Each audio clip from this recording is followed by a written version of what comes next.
इस वक्त मैं मौजूद हूं दिल्ली के सिंधु बॉर्डर पर, जहां तकरीबन 40 दिन से ज़्यादा का वक्त हो गया है और किसान पूरी तरह सर्दी में डटे हुए हैं कृषि कानून को लेकर। मेरे साथ कुछ लोग बात करने के लिए मौजूद हैं जो किसान हैं। सर, क्या कहना चाहेंगे? इतने सालों में तुमने कई सरकार देखी होंगी, लेकिन मोदी सरकार है कि किसी को भी अभी बात आपकी सुन नहीं रही है। 40 दिन से ज़्यादा हो चुके हैं, क्या कहना चाहेंगे? हाँ जी, ये तो देखो, ये आज से नहीं है तो बहुत पहले से इस देश में चल रहा। जो कानून व्यवस्था इस देश की आज़ादी के बाद, जब देश का कानून पहले भी बहुत साल अंग्रेजों के कब्जे में रहा, कस्टडी में रहा वो कानून हमारा।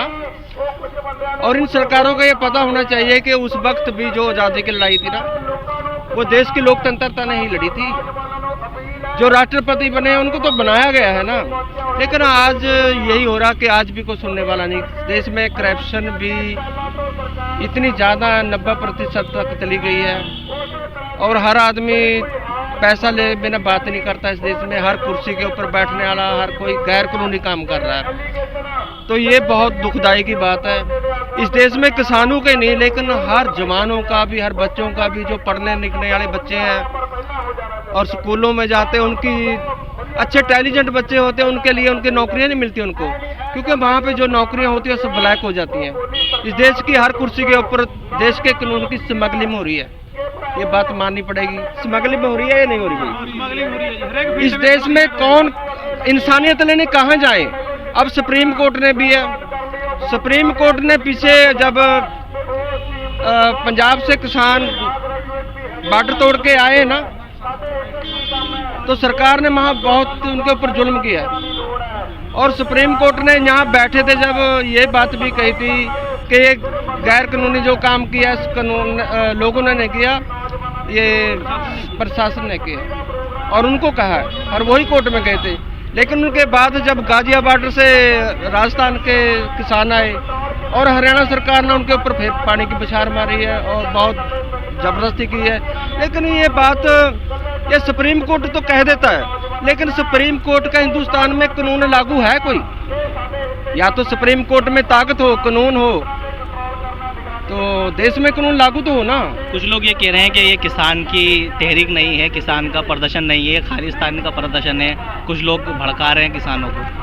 देखो, ये जो दुश्मन होते हैं ना, अब तो सरकार ने हमारे को दुश्मन समझा, क्यों? हम अपना हक लेने के लिए यहाँ आए हैं। जब कोई हक किसी से मांगता है ना, कोई भी हो वो, लेकिन उस जगह पर वो झगड़ा करते हैं लोग। ये झगड़ा वो गलत कर रहे हैं, लेकिन देश के लोगों को यह सब कुछ पता है कि इस देश में जो भी लड़ाई हो रही है वो हर वर्ग की लड़ाई है। कुछ तो मीडिया बकाऊ है, कुछ मोदी सरकार की मीडिया है वो ज़्यादा भड़का देती है, क्योंकि मीडिया इनकी अपनी है, ये कुछ भी कहा सकते हैं।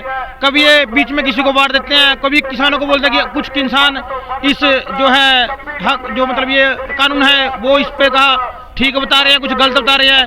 लेकिन ये खालिस्तान वाला कोई मैटर नहीं है। यहाँ हरियाणा पंजाब एकता जिंदाबाद है और जिंदाबाद रहेगी। ये सारे भाईचारा अपने भाई यूपी से भी आ रहे हैं, मध्य प्रदेश से भी आ रहे हैं, हमने कल देखा। सब एकता के इकट्ठे हो रहे हैं, क्योंकि सब किसानों का हक है, ना कि ये खालिस्तान का है। यहाँ पर आप कुछ ही लोग अब किसी से पूछ लिए, खालिस्तान कोई मैटर नहीं आपको बताएगा। ये तो मोदी की चाल है, ये मीडिया भी जो है मोदी की बकाऊ है। कह रहे ने ना ये खालिस्तान खालिस्तान, ये सब सरकारां दे बंदे निचले करो गल प्रचार है ना।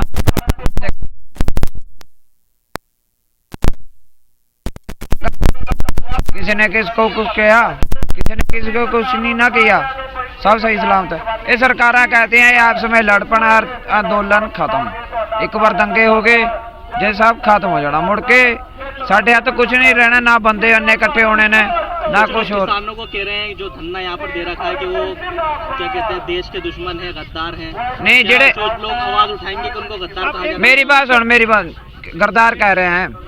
जो मेरी बात सुनो भाई, यहाँ दिल्ली में किसान बैठे हैं और यहाँ देखो आप, एक बात सबसे बड़ी बात देखो, जो हमारे भाई हैं, सिख भाई हैं या और भी जो इसमें इंटरफेयर कर रहे हैं, एनआरआई भाइयों का बहुत सहयोग है। यहाँ की जो दिल्ली की जनसंख्या है, वो जो पंजाब के बैठे हैं और भी जो किसान भाई बैठे हैं, यहाँ पर खाना खा रही है, उनको रोक नहीं है, कोई उनको रोकता नहीं है। वो बच्चे भी हमारे साथ है, मजदूर एकता, किसान मजदूर एकता जिंदाबाद है। यहाँ दिल्ली की इतनी जनसंख्या है, वो सब रोड लगा के नहीं मिलेगा। अगर ऐसा होता, यहाँ पे कोई दंगा फसाद या कुछ होता,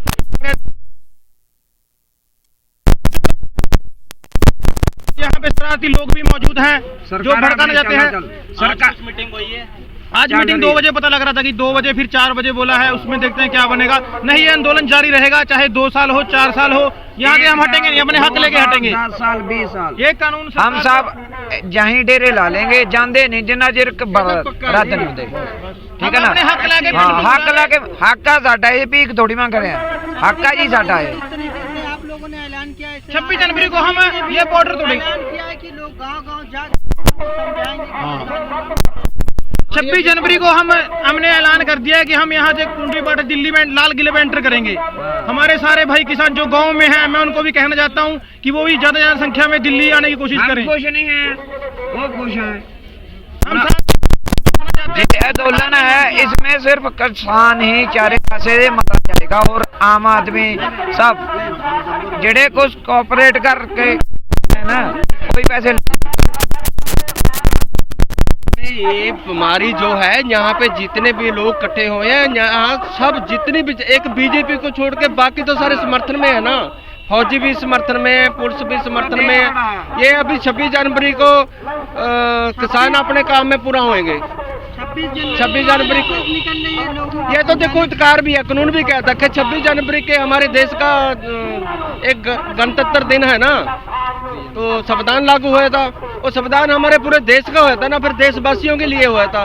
वही देशवासी है जो आज वादा किया उन्होंने कि सब वहाँ पे जाएंगे जहाँ पे दिल्ली में ये परेड होती है ना, और परेड में शामिल होने का अधिकार है इनके पास। इनको रोकेंगे तो फिर गलती उनकी होगी ना। जब तक कोई रोकेगा तो वही गलत होगा। जब 7 मई यहाँ बैठे हैं और वहाँ जाने का भी अधिकार है इन्होंने, फिर भी अभी भी बैरिकेड लाए हैं ना, तो दिल्ली के रास्ते बंद कर रहे हैं ये। और सुप्रीम कोर्ट की आज भी नजर नहीं है इनके ऊपर। इसका बात का तो जवाब सुप्रीम कोर्ट को भी देना चाहिए ना। 26 को आरएसएस जो लोगों के गांव-गांव जाकर समझाएगी, इस पर आप गांव में जाके तो यहाँ से आजकल तो ऑनलाइन देश है पूरा, गाँव में तो एंटर करने देते किसी को आरएसएस बीजेपी। ये सारा जो कर रहे हैं ना गांव के बच्चे, सब कुछ वो अपने हिसाब से कर रहे हैं। उनको कहने की लोड़ नहीं, वो समझ गए सब कुछ, क्योंकि लड़ाई सब देशवासियों की है। और जितने भी इंसानियत के नाम पर सब इकट्ठे हैं और इकट्ठे ही रहेंगे, हमेशा इकट्ठे थे। क्योंकि भाई साहब जी, भाई से भाई हमारा ये मुद्दा है एमएसपी पे है और कुछ कृषि कानूनों पे है। क्योंकि हमें अगर ये सरकार बोलती है मंडी बोर्ड खत्म हो जाएगा तो हम कहाँ जाएंगे। हमारे लिए बैंक आड़ती है, ये आड़ती को भी खत्म करना चाहते हैं, हमको गुलाम बनाना चाहते हैं। ये हमारी जमीन है, हमको उस पे दिहाड़ी करने के लिए मजबूर कर रही है सरकार। हाँ, अंग्रेजों की पॉलिसी चालू कर रही है, ये वही चालू कर रही है कि जैसे आपने और स्टेटों में देखा है, ऐसा ही हो रहा है। बिहार में जो एमएसपी नहीं है, उनकी घर फसल बेचारों की पड़ी रहती है, जब जरूरत होती है वो दुकान में थोड़ा बहुत राशन लेने के लिए दाने बेचाते हैं, ले आते हैं। ऐसी स्थिति हमारी करना चाहते हैं। ਜਿਹੜੇ 3 ਕਾਨੂੰਨ ਬਣਾਏ ਨੇ ਨਾ, ਇਹ ਤਿੰਨਾਂ ਨੂੰ ਰੱਦ ਕਰਨਾ।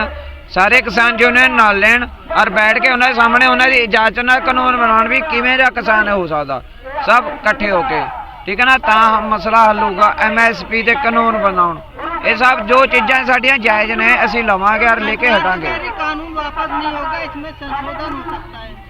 ਯਾਰ ਫਿਰ ਉਹੀ ਰੱਦ ਕਰਕੇ ਨਵੇਂ ਸਿਰੇ ਤੋਂ ਬਣਾ ਦੇਣਾ, ਕਾਨੂੰਨ ਉਹੀ ਬਣਾ ਦੇਣਾ। ਅਸੀਂ ਦੱਸਾਂਗੇ ਨਾ ਕਿਵੇਂ ਬਣਾਉਣਾ, ਸਾਨੂੰ ਪਤਾ ਵੀ ਕਿੱਦਾਂ ਬਣਾਉਣਾ, ਸਾਡਾ ਨੁਕਸਾਨ ਨਾ ਹੋਵੇ, ਕਿਸਾਨ ਦਾ ਨੁਕਸਾਨ ਨਾ ਹੋਵੇ, ਕਿਸੇ ਦਾ ਨੁਕਸਾਨ।